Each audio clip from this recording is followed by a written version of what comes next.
ನಮಸ್ತೆ ಸ್ನೇಹಿತರೆ, ನಾನು ನಿಮ್ಮ ಪ್ರವೀಣ್. ಗುರುಭಕ್ತಿ ಯೂಟ್ಯೂಬ್ ಚಾನಲ್ಗೆ ಸ್ವಾಗತ, ಸುಸ್ವಾಗತ.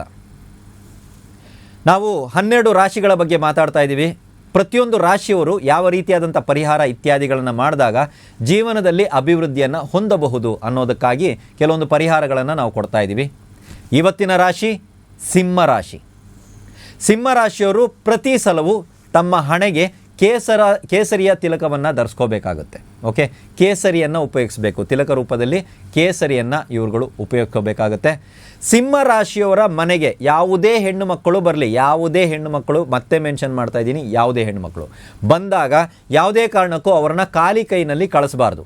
ಅವ್ರಿಗೇನಾದರೂ ಒಂದು ದಾನ ಇತ್ಯಾದಿಗಳನ್ನು ನೀಡುವಂಥದ್ದು, ಆಹಾರ ಇತ್ಯಾದಿಗಳನ್ನು ನೀಡುವಂಥದ್ದು, ಹಣ್ಣು ಇತ್ಯಾದಿಗಳನ್ನು ನೀಡಿಬಿಟ್ಟೇ ಕಳಿಸ್ಬೇಕು. ಖಾಲಿ ಕೈನಲ್ಲಿ ಯಾವುದೇ ಕಾರಣಕ್ಕೂ ಅವರುಗಳನ್ನು ನೀವು ಕಳಿಸುವ ಹಾಗಿಲ್ಲ. ಮನೆಯಲ್ಲಿ ಯಾವುದಾದ್ರೂ ಸಂಗೀತಕ್ಕೆ ಸಂಬಂಧಪಟ್ಟಂಥ ಉಪಕರಣಗಳು, ವಾದ್ಯಗಳು ಇದ್ದರೆ ಅದನ್ನು ನೀವು ಉಪಯೋಗಿಸಬೇಕು. ಉಪಯೋಗಿಸೇ ಇಲ್ಲದ ಪಕ್ಷದಲ್ಲಿ ಮನೆಯಲ್ಲಿ ಸಂಗೀತಕ್ಕೆ ಸಂಬಂಧಪಟ್ಟಂಥ ಉಪಕರಣಗಳು, ವಾದ್ಯಗಳು ಸುಮ್ಮನೆ ಇರಬಾರದು. ಅದನ್ನು ಯಾರಿಗಾರು ಕೊಟ್ಬಿಡಿ.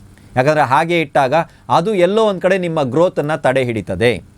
ಇದರ ಜೊತೆಗೆ ವಿಷ್ಣು ಪೂಜೆ ಮಾಡುವಂಥದ್ದು ಅಥವಾ ಮನೆಯಲ್ಲಿ ತಾವೇ ಸ್ವತಃ ವಿಷ್ಣು ಸಹಸ್ರನಾಮ ಪಾರಾಯಣವನ್ನು ಮಾಡುವಂಥದ್ದು ತಮ್ಮ ಏಳಿಗೆಯಲ್ಲಿ ಇನ್ನಷ್ಟು ಬೂಸ್ಟ್ ಮಾಡುತ್ತೆ.